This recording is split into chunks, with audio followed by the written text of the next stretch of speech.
Good adventures, everybody. I'm Melissa Banczak, and welcome to episode 56 of Books Cubed, the show where I chat with the authors you should be reading. It is Thursday, March 12th, 2020, and I'm dying to know what you're reading. So drop down to the show notes if you're on the podcast, and if you're on YouTube, you know what to do. Let me know what books are on your Kindle, what audiobooks you're listening to. If you're an author and you have a book that I desperately need to read, let me know what it is. I'm always looking for things to keep me occupied. What am I reading right now? Thank you for asking. I am reading, I'm reading on my Kindle, Agents of the Crown by Lindsay Buroker. Just looking over my notes real quick to make sure I said it right. I usually say the titles wrong. I'm so sorry, people. But right now it's Agents of the Crown. It is a trilogy. And I think I'm like halfway through book one, and it is wonderful. I'm having a great time with it. And I'm going to read you a description because it's really good. So let me get over to this description. Okay, this is fantasy. And let me start here. In a kingdom, in a faraway kingdom, an immensely powerful soul is trapped in a jewel called a dragon tear. Whoever holds it has access to great magical power, but as in all times and places, power is seductive and dangerous. And as with all trapped souls, this one wants to escape. Orphaned at a young age, Zinnia Cham has fought and scraped her way into a position of honor as an inquisitor for one of the city's temples, but an even greater destiny awaits.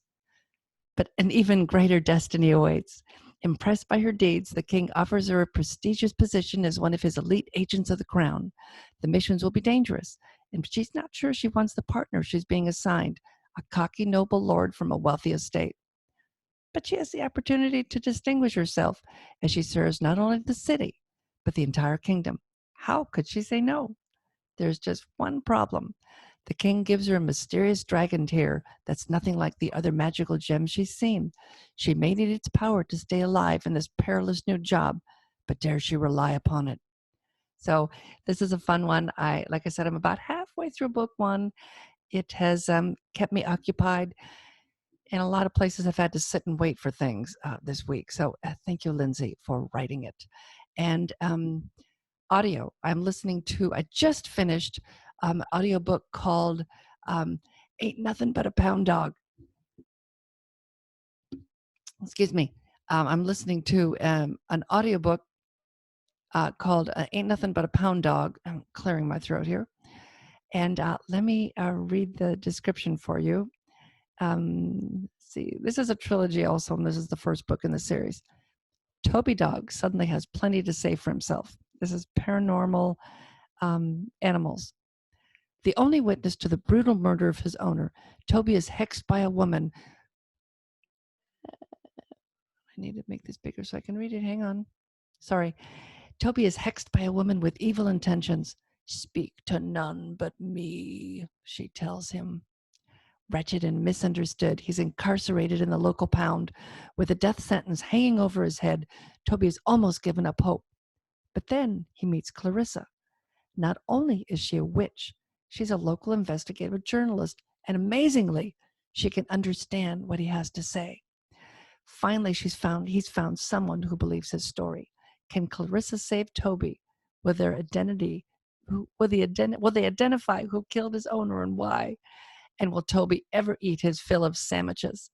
Find out in the first installment of this brand new Cozy Dog Mystery series. So you can tell I am not an audiobook reader. I leave that to the professionals. So anyway, those are what I'm reading right now, and they're great. And I just finished the first in the Toby series, and I'm going to grab actually the ebook of the next one because I like to read before I go to bed at night, and usually turn the lights off so my husband can go to sleep. And if I read on my Kindle, it does not bother him. So I am going to stick with that. And because I wear cochlear implants, I take those off before I go to bed at night. So I can't listen to audiobooks, which is probably a good thing because I would fall asleep while I was listening. Okay, let's see. A little bit of business from episode 53. We have a winner of the drawing We had a nice comment from Carolyn. She was the winner. We had a couple people comment. Not that many, but thank you for commenting, people. And Carolyn really enjoyed the show, and she looks forward to reading the book, which is perfect because she wins one copy of the book, an e-copy of any of Paige Lavoie's books. And actually, I was already in touch with Carolyn, and she picked out the book. Oh, I forget the name of it now. I'm so sorry, Paige. She has a book that has a series of love stories in it. It's a bunch of different love stories. So Carolyn will read that and get back to me and tell me what she thought, and I'll let you all know. But go check that out, and I'll have notes in the show notes, links in the show notes to all the books that we've talked about today.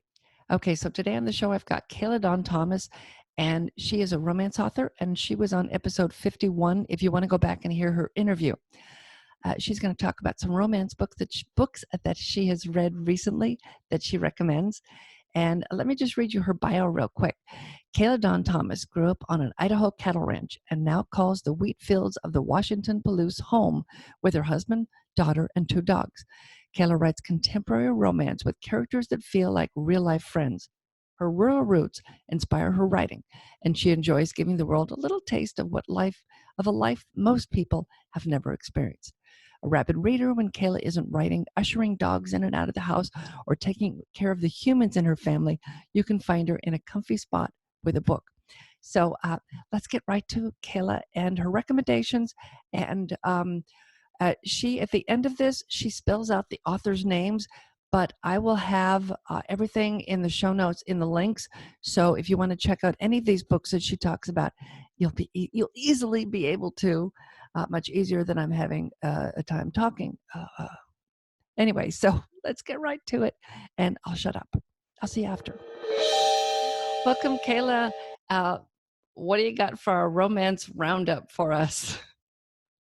Well, I decided to give you a little variety while we're together today. I did a couple of contemporary romance authors, and then I also did a couple of historicals. Oh, great. Oh, and welcome to the show. Sorry about that. I should have started with that. Well, thank you.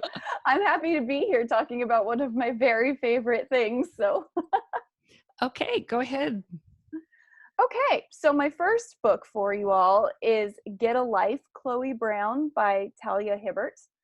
And one of the fun things about this book, she's an English author, and it's like, let's see, both my contemporary authors are kind of it for a diverse audience, which I really love that romance is getting more diverse. But with Get a Life, Chloe Brown, we have a biracial couple, and the female protagonist is plus size, which is awesome because they're so often everybody's just this skinny little perfect thing that, you know, makes us all roll our eyes a little bit. And she has chronic illness. She has Chloe has fibromyalgia. And I thought that was kind of interesting just because I've been going through a period of chronic pain, to read about somebody who falls in love for the first time, and well, maybe not for the first time for her, but finds real love with somebody who loves her for who she is despite any limitation she has.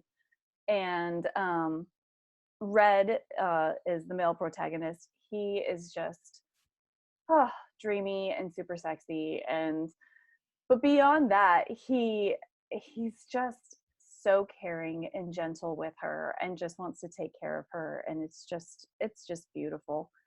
In addition to the two of them, there are some great side characters, lots of witty banter. I laughed out loud several times going through this book. I loved Chloe's grandma Gigi. She's a former performer. I don't know, I think she was a singer or something, but she's just like flamboyant and out there, but yet she's just super awesome. And she has Danny, here I am exposing some things. Chloe has 2 sisters, Danny and Eve, and this is going to be a trilogy. So the next book by Talia is take a hint, Danny Brown, and I'll tell you, I have already pre-ordered it. And I don't always just pre-order something the minute I finish, a book by an author. But this was good enough that I needed to know what happened to Danny, and I knew Danny well enough to know I wanted to know what happened to Danny. Yeah. How long is the book? Oh, I don't know. I read it on my Kindle.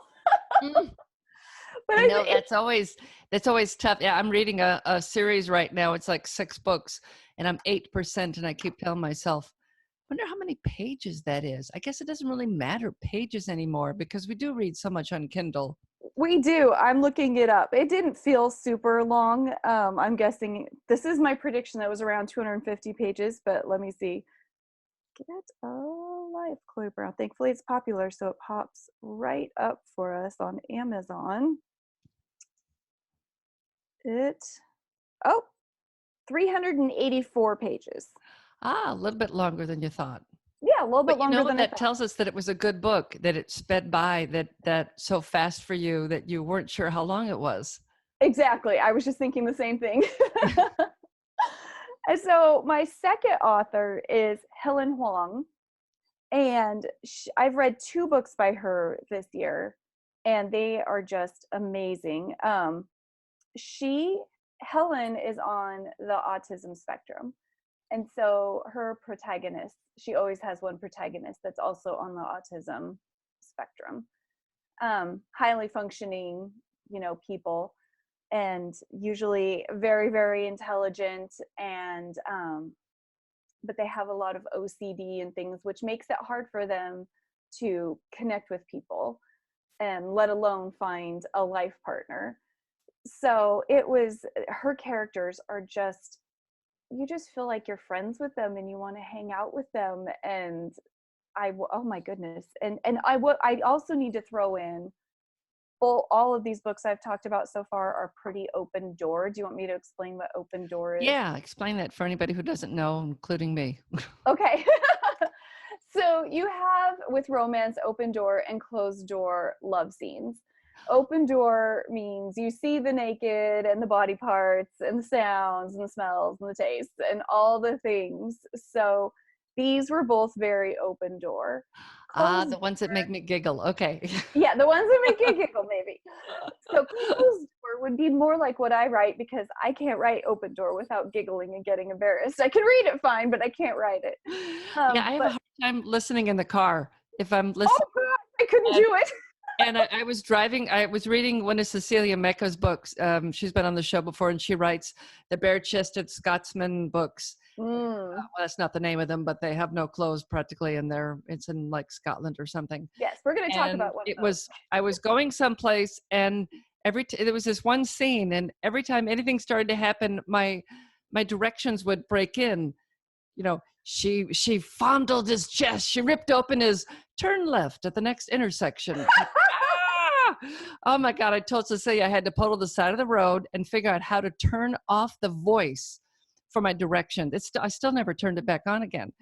And then I would be at stoplights giggling because I knew people could probably hear my book in the cars next to me. So that made me giggle even more. Yeah, yeah, I'm sorry I interrupted you before.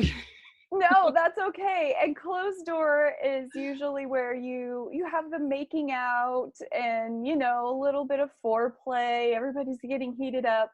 And then you kind of fade to black, or they go in the bedroom and close the door, and scene kind of a deal. So, and leave a little bit more to your reader's imagination. So I just want folks to have a little warning in case they get into something they didn't quite want to see. Yeah. So these are both open doors. So we'll make sure we put that in the show notes. We'll have links to these books in the show notes. And if I can find the covers, I'll throw them up for the video so people can see what the covers look like. I'll grab them and these have really cute covers. There's kind of a trend in contemporary romance right now where they have kind of cartoony covers, which really, I don't want to say is misleading, but you wouldn't guess them to be all hot and steamy inside. So that is something to keep in mind. It's not your typical Fabio bare-chested cover. So anyway, Helen Hoang, I've read The Kiss Quotient and The Bride Test. Both are in, I don't know the name of the series, but I didn't but they are part of a series for her. I didn't quite know that's where she was going at first. Most of the characters are Vietnamese or have some Vietnamese heritage.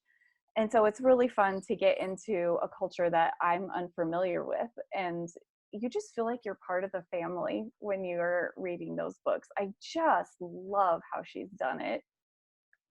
Oh, Just I like super. that. I like being immersed in the culture and yeah, exactly. Feeling like you're part of the family. Yeah. Yeah. And she's got a great writing style that just flows. And again, I'm not sure about the page count, but they just flew by. They're like, I couldn't stop reading. They were so, so good. Let's see.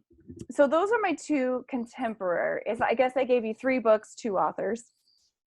And then historical, I have to say for a long time, I didn't read historical. I did every now and then because I used to trade books with my grandma when I was in middle school and high school. And so She I liked would get some. historical? She did. And so I would read them here and there, but they were just kind of okay for me. So mostly I didn't read them for a long, long time. But then I was listening to a Rachel Hollis podcast, and she interviewed author Lisa Kleypas, and she's a historical novelist, a romance novelist that Rachel was just crazy about, and I was like, okay, all this hype, I have to check her out. So I started with the first book in her Wallflower series, and I think that's a great place to start because I feel like everything after that is connected to those, even if they're not the same series per se. There's a lot of reference back to other characters. And I just bombed through that book. It was so good. It's Regency romance, which I looked up the meaning of Regency. It officially occupies the narrow slot between 1811 and 1820 when King George the Fourth, Ivy, that fourth? I think that's 4. Oh, geez. My education failed me. I think that's 4.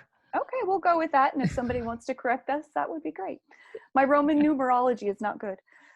Let's see. King George IV was Prince Regent. Enterprising authors have, however, managed to make it stretch from roughly 1800 to the 1830s until Victoria comes along in 1837. And I got that off of Book Riot. So I figured they probably knew what they were talking about. They probably do, yeah. You know, I probably couldn't tell you much about the years. I think they do slap them at the beginning of the books, but I just think big poofy dresses and corsets and no indoor toilets beyond And chamber people pot. die of consumption? Is that it? I think that could be a thing, but you know, so far, for the most part, the people I've been reading about, you know, are the higher class folks in their mansions, frolicking around and having balls, and you know, Yeah. everything's just perfect. So, and the other thing I've noticed about, I think this puts me off of historical too, is they often have the Fabio covers and have really dumb names. Like they just don't even sound intelligent. So Secrets of a Summer Night. That's the Yeah. first book But in the Wallflower series. But you know, it's just magical. I loved it. yeah, I think there's something, the titles, something about titles like that. But you know what to expect, Yeah. I think that's so what's fun about them is they are a bit formulaic, so but I find that comforting. And one thing I've liked about Lisa Kleypas is she captures the culture, but she always has really strong female protagonists. They're not all damsels in distress that need to be whisked away and fixed and comforted and that kind of thing. They have brains in their heads, and it's pretty great. yeah, And the men can be a little brutish sometimes, but the ladies always kind of whip them into shape, kind of a I thing, like which I that. appreciate. These are fairly open door as well. Just for a heads up, I'm seeing a pattern here. Yeah, I wonder if you, when you see the chested guy, the bare-chested guy, would it be a closed-doored book? I think you'd expect it to be open door. Yeah, which actually Lisa's books have just a woman in a gorgeous gown on each of her covers. Her covers are very pretty. So I guess, and a lot of times closed door romances tend to fall into sweet romance or religious, you know, Christian type books. And I've read some and they're just, it makes everything bland, not because the sex is missing, but everything is just a little too bland for my taste. I mean, I know other people, it is just right for others. So I think that's why I tend to read more open door. But I write more closed door, but I try not to be that bland. I'm trying to bridge the gap. So anyway, that's where I say you should start with Lisa Kleypas is The Secrets of a Summer Night. It's so good. And I don't usually bomb through series, but I did bomb through the 4 books of the Wallflower series and have started the next one. And yeah, their covers are just beautiful. So my last author is Maya Banks, and she writes the McCabe trilogy. It looks like she writes a lot of stuff. I was looking on Amazon, and some things look like she might maybe get into some bondage and things, which aren't quite up my alley. But this McCabe trilogy, I heard about through the Ripped Bodice, which is a great Instagram feed. They're at the Ripped Bodice. It's, I believe, the only true romance-only bookstore in the United States. And they're down, it's owned by a couple of sisters. They're pretty young. I'd say they're in their 20s down in California. And they are just so much fun. And I have yet to read a book that I've heard about through their feed that wasn't amazing. In fact, that's where I found Talia Hibbert and Helen Hoang was through their feed. So if you're looking for recommendations, follow them. And it was the Ripped Bodice? Mm-hmm. They're on Instagram or Twitter? Instagram. Instagram. They're okay. probably on Twitter too, but I follow them on Instagram. Okay, well, I'll find them and then add the link to the show notes also. Yeah. So these are back to our bare-chested men in Scotland that you were talking about, your friend writing. And I'll have to say I was really turned off by the Fabio styled cover. I'm very glad that I read on a Kindle because nobody can see it. And again, the title is of the first book in the series is In Bed with a Highlander.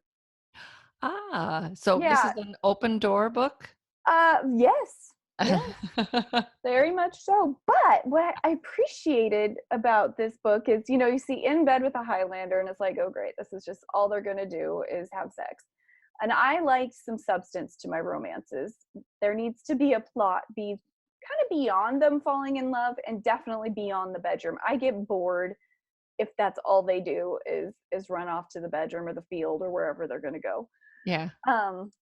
And all of these books I've talked about definitely have bigger plots than that. So I know I keep kind of going all over the place, but that is something I look for in a good romance. And this one was fun. Again, tough. I've only read the 1 book of the series so far, but I have the other 2 waiting on my Kindle. And tough, smart women,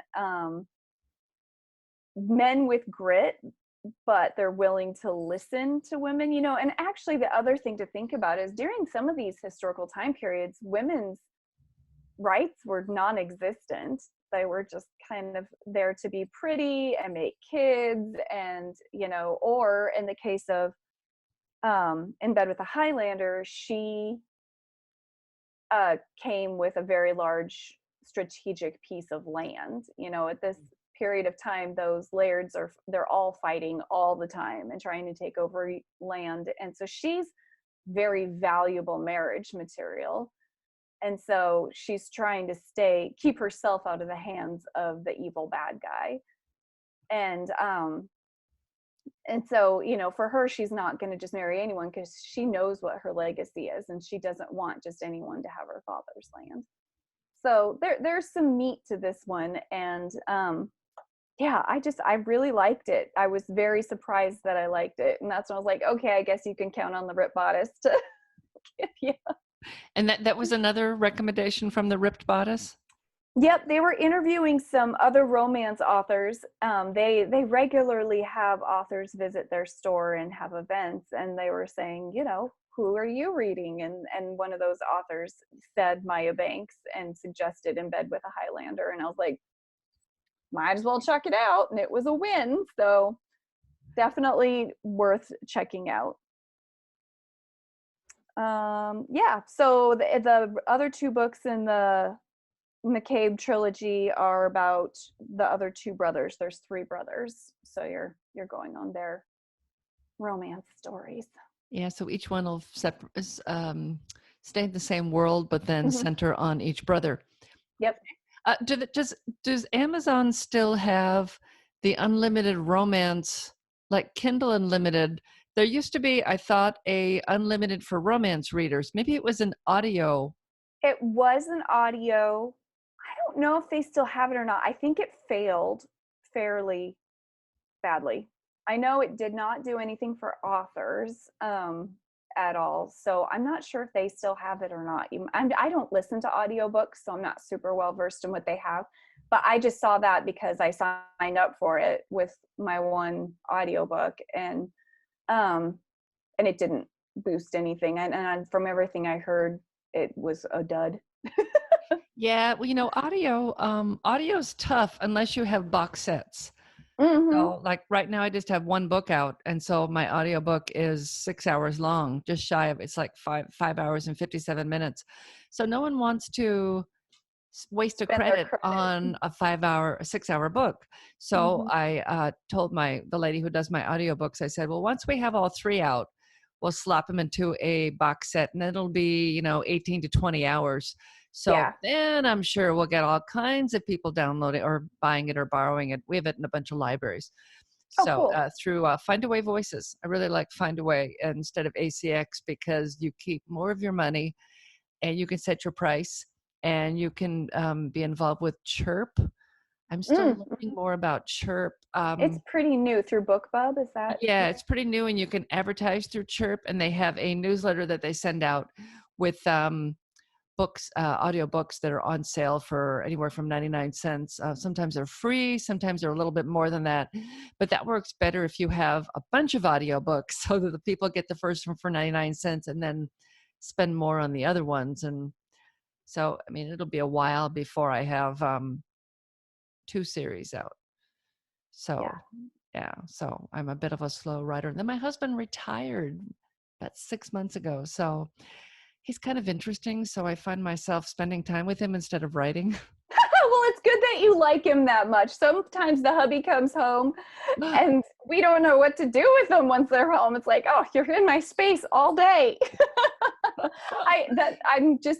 It'll be interesting eventually when my husband retires. We've got a while though. Well, he was retired, and we did stuff for like, I don't know, 6 weeks. And then we were in our favorite running store, and they were hiring part-time people. And I said, Mm. oh, you should apply. And before, as we walked in the door, he said to the girl behind did I know us in there? Because we were in there all the time. And he mentioned that he had retired that day, and they said, oh, come work here. Excellent. I think that's a Yes. great little, way to just earn your running shoes for one and Yes. Yeah, oh yeah, yeah. your So we life. have tons of running shoes. I was just said him yesterday on our walk, I need a new pair of 11 glycerins. So get me some more shoes when they come in. I said, okay. Nice. Because that's just, it's like some people, I guess, collect high heels and things, but for us, it's sneakers. I just took, I think it was 8 pair to give to the donation bin that were old sneakers that I can't wear anymore. Hmm. Um, excuse me, they're been wearing them a little too long, and so they're starting to mat down a little. So I don't know who they give them to. They give them to somebody. So they're still in pretty good shape, but yeah, Not for actual running purposes. but not for running, no, but for just walking around, Yeah. whatever. Yeah, they're just fine, but not for running 10, 15, 20 miles. They're No. just not good for it anymore. No, not at all. Okay, so run down your recommendations one more Okay. time. Yeah. And then if you're listening, I will, at the very end, and spell names and things for us. And I'll have all the show notes. I'll have links to all of the authors in the show notes. Okay. Perfect. So we have Get a Life, Chloe Brown by Talia Hibbert, and that's TaliaHibbert.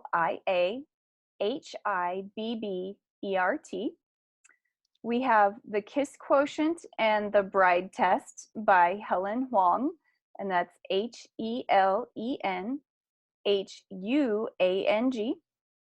And then for our historical, we have The Wallflower series, starting with Secrets of a Summer Night by Lisa Kleypas, and that's Lisakleypas.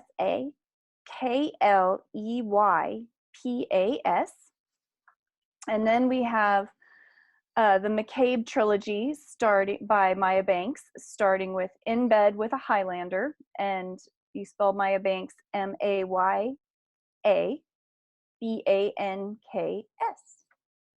Okay, perfect. So everybody, if you are a romance listener, a reader, excuse me, these might be available in audiobook. Do you know if any of them are? I think most of them are. I think when I was picking them up on my Kindle that I was seeing the audio option. I would be surprised if they weren't. Okay, cool. So if you listen or you read, you will find these on probably most places. We'll take a look and I will put links in the show notes. And thank you so much, Kayla. We'll have her back as soon as she's got some more to talk about. You'll have to get busy reading. Do you have a new book coming out?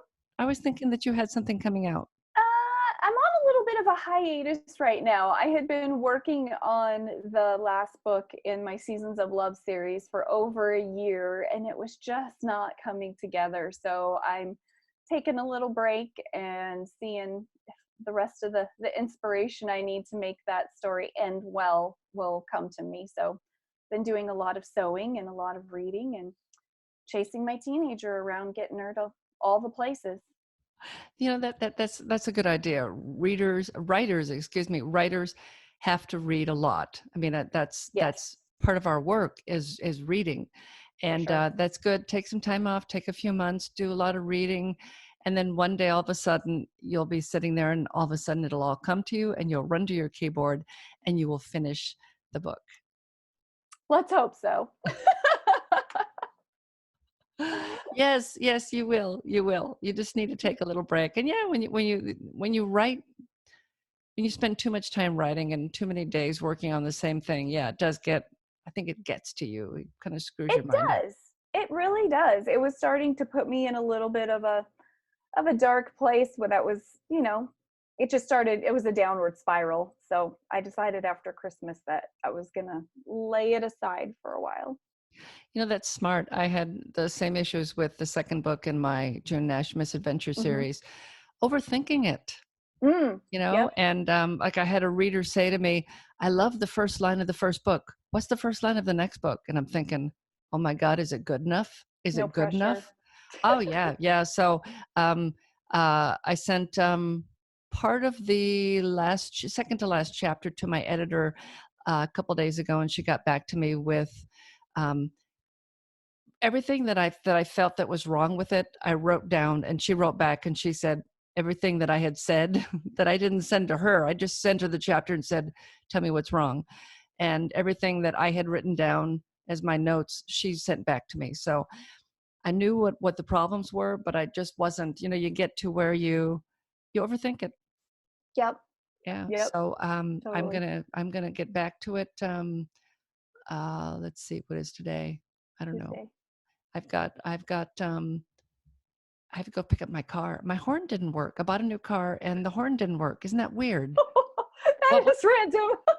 I know. It wasn't weird. It wasn't new. It's a used car. Yeah, new to you.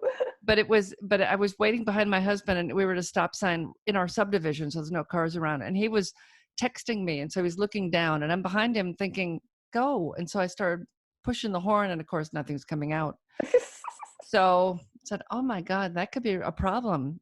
Sometimes you got to honk because somebody's going to hit you, or you're going to hit somebody or something. So I'm waiting for them to call me. So I'm kind of distracted by that. I need it back. But anyway, so I'm so happy that you came on. It's good to hear about those books. I know that I get a lot of, and there's the people calling me right now. So I will sign off, and I will see you later. Oh, great. Thanks, Melissa. Okay. Thanks, Kayla. Don't forget to leave a comment if you enjoyed today's show, or if you have any book recommendations for me. If you are listening on the podcast, drop down to the show notes, and there'll be a little line that says, click here to leave a comment, and make sure you click there, or I may not see it. If you are on YouTube, you know what to do.